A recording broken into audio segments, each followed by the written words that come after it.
Halo semuanya, hari ini saya beserta dengan teman-teman saya sekalian. Kami akan menyampaikan materi yang sudah kami persiapkan, yaitu tentang perjanjian pasal 1320 BW atau Burgerlich Wetboek atau biasa kita sebut juga dengan KUHP Perdata. Sebelum saya mulai lebih lanjut, saya akan menjelaskan pengertian dari perjanjian terlebih dahulu.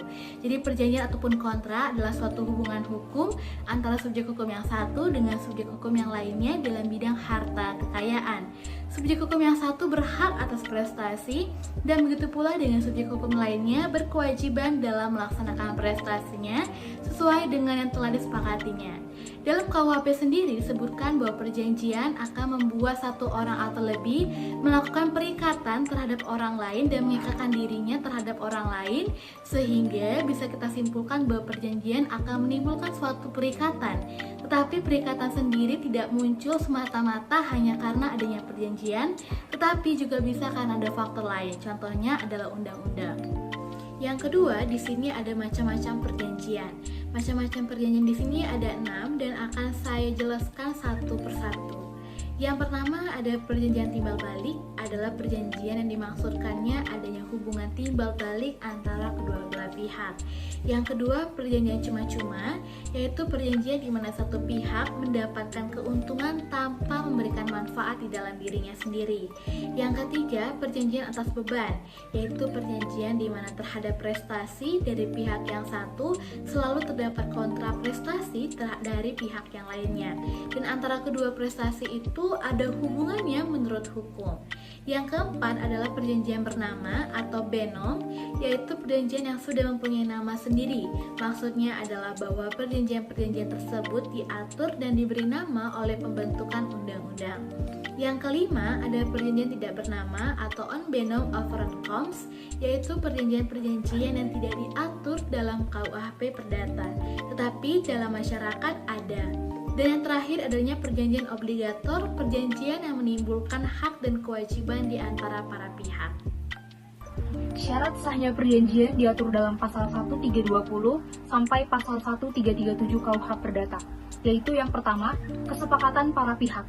Kesepakatan berarti ada persesuaian kehendak yang bebas antara para pihak mengenai hal-hal pokok yang diinginkan dalam perjanjian.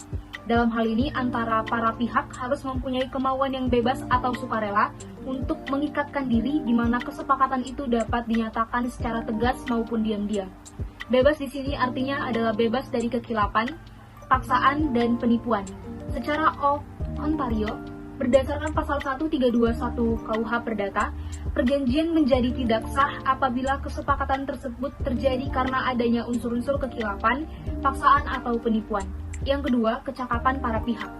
Menurut pasal 1329 KUH Perdata, pada dasarnya semua orang cakap dalam membuat perjanjian, kecuali ditentukan tidak cakap menurut undang-undang. Yang ketiga, mengenai suatu hal tertentu. Hal tersebut artinya adalah apa yang diperjanjikan, hak-hak dan kewajiban kedua belah pihak, yang paling tidak barang yang dimasukkan dalam perjanjian ditentukan jenisnya. Menurut pasal 1333 KUH Perdata, objek perjanjian tersebut harus mencakup pokok barang tertentu yang sekurang-kurangnya dapat ditentukan jenisnya. Pasal 1332 KUH Perdata menentukan bahwa objek perjanjian adalah barang-barang yang dapat diperdagangkan. Yang terakhir, yaitu yang keempat, sebab yang halal. Sebab yang halal adalah isi perjanjian itu sendiri yang menggambarkan tujuan yang akan dicapai oleh para pihak. Isi dari perjanjian itu tidak bertentangan dengan undang-undang, kesusilaan, maupun dengan ketertiban umum. Hal ini diatur dalam pasal 1337 KUH Perdata. Dalam pasal 1320 BW ada 4 syarat sahnya perjanjian.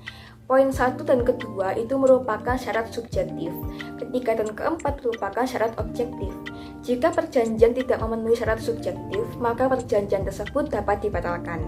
Jika perjanjian tidak memenuhi syarat objektif, maka perjanjian tersebut batal demi hukum. Dapat dibatalkan dan batal demi hukum. Perbedaannya apa? Dapat dibatalkan, artinya salah satu pihak itu memintakan pembatalan tersebut. Dapat dibatalkan itu karena adanya cacat kehendak dari yang melakukan suatu perjanjian, misalnya karena kekilafan, paksaan, atau penipuan.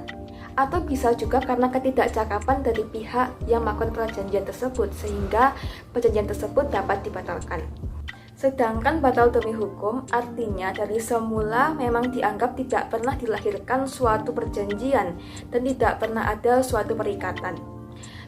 Perjanjian ini tidak memenuhi syarat objek tertentu atau mempunyai kausa yang tidak diperbolehkan, seperti bertentangan dengan undang-undang, ketertiban umum, dan juga kesusilaan. Sebelum membahas mengenai bahasan ini lebih lanjut, kita perlu mengetahui apa itu wan prestasi. Wan prestasi secara singkat adalah pelaksanaan kewajiban yang tidak dipenuhi atau ingkar janji. Lalu bagaimana bila terjadi wan prestasi? Bisa dilakukan dengan yang pertama adalah pembatalan perjanjian. Menurut KUH Perdata pasal 1266, syarat batal dianggap selalu dicantumkan dalam persetujuan-persetujuan yang bertimbal balik, manakala salah satu pihak tidak memenuhi kewajibannya. Dalam hal yang demikian, persetujuan tidak batal demi hukum, tetapi pembatalan harus dimintakan kepada hakim. Yang kedua adalah somasi. Somasi merupakan upaya hukum yang dapat dilakukan oleh pihak yang merasa dirugikan.